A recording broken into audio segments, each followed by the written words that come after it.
Greetings, everyone. My name is Coach Charlene, just for the ones that don't know me. And I always start out by saying that you are loved and appreciated. And it has actually become a habit of me saying that. And I think I would much rather say that I love and appreciate you versus the opposite of that. So even if I don't know you, I'm commissioned to love everybody that I come in contact with. And that's why I believe that I was called into the profession of as a nurse leader, because I have the ability to love in spite of. I know we don't really like to talk about the word love when we're talking about systems and metrics and things like that, but I tell you what, love has really brought me a long way. But I'm not really talking about love today. I'm going to be talking about resilience, because I want to encourage you in building your resiliency muscles.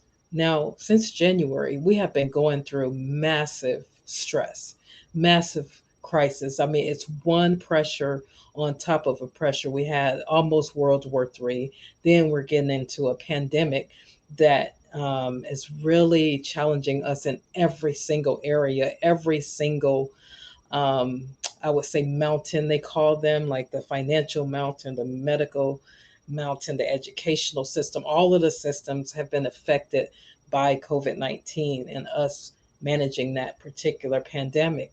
And then we move into May, where we have this racial tension because of the death of George Floyd. We have racial systemic issues that are coming to the forefront. They have always been there, but now we're talking about it, at least now, and working toward action to change systems so that we can be more transformed in our approach to taking care of people. And then we have the highest unemployment ever. You have people losing jobs. We have families that have lost loved ones through this unfortunate crisis. We have people that are suffering alone. We have so many things that are going on that it almost leaves you feeling a sense of hopelessness. And so I want to encourage you today, because as long as I have breath in my body, I have hope. So I want you to think about it like that. But I want to check your resilience battery right now first, though. So let me ask you a question. How do you respond to extreme setbacks? You can answer that for yourself. Some people explode, they get angry, they become, hostile, they say the wrong things, all of those kind of things, those things that you can't take back, those words, those phrases that you can't take back. That's what it means to explode. And another emotional reaction is to implode. Those are the people that kind of get quiet, they shut down on the inside, and then you're really concerned about these people because they're silent, but they slip into depression. These are the people that can actually even be willing to commit suicide or something like that, because they take it all inward, and then maybe one day they explode and they're like, oh my God, we're like, what happened to this person? They were so nice, but they take it in, they implode. And then we have the victors, which I'm declaring that I am a victor and you are too.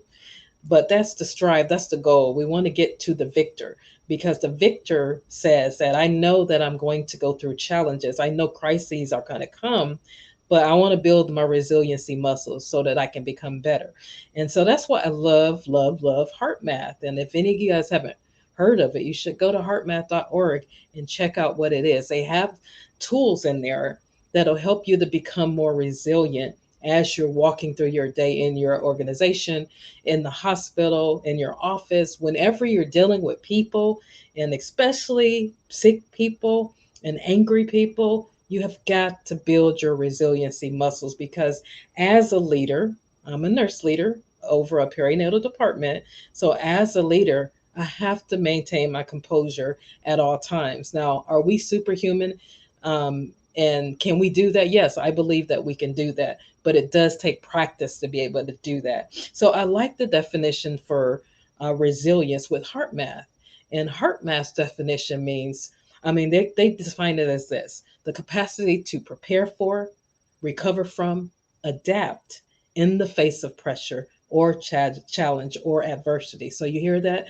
The capacity to prepare for, recover from, and adapt in the face of pressure. See, our normal definition of resilience is to bounce back from setbacks.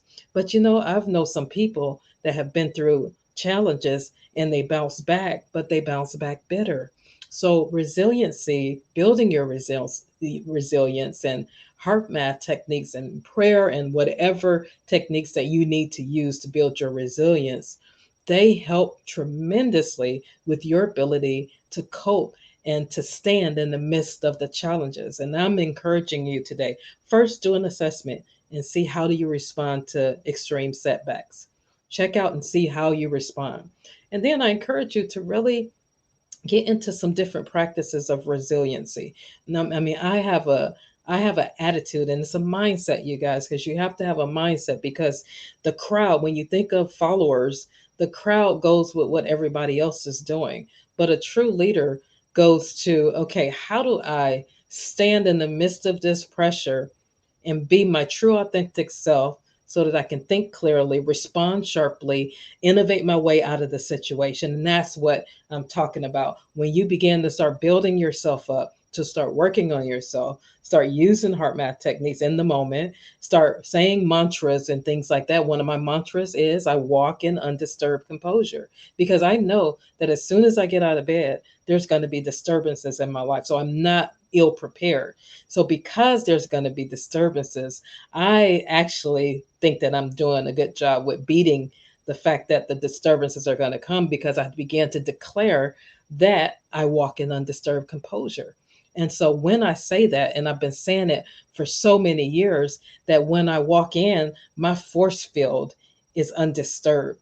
It doesn't matter who tries to disturb it. I will not allow that to disturb me. So I anchor it in with one of the heart math techniques. I anchor undisturbed composure in my heart. And then I begin to navigate throughout my day. Now, are there days that I feel like I'm spinning and spinning out of control in a sense? Yeah, on the outside, it feels that way. But whenever I feel myself getting out of sorts, I remember the fact that I anchored this in before I even got out of the bed. I anchored it in my heart. And so that's my grounding place to take me back when I feel myself getting out of control, getting chaotic, and things like that. I bring it back in, and then I'm able to navigate those decisions and those programs and those things that I'm working on much more productively. So that's my little tip for you today about resilience. Make sure that you are doing something to build your resilience. Okay, talk to you next time.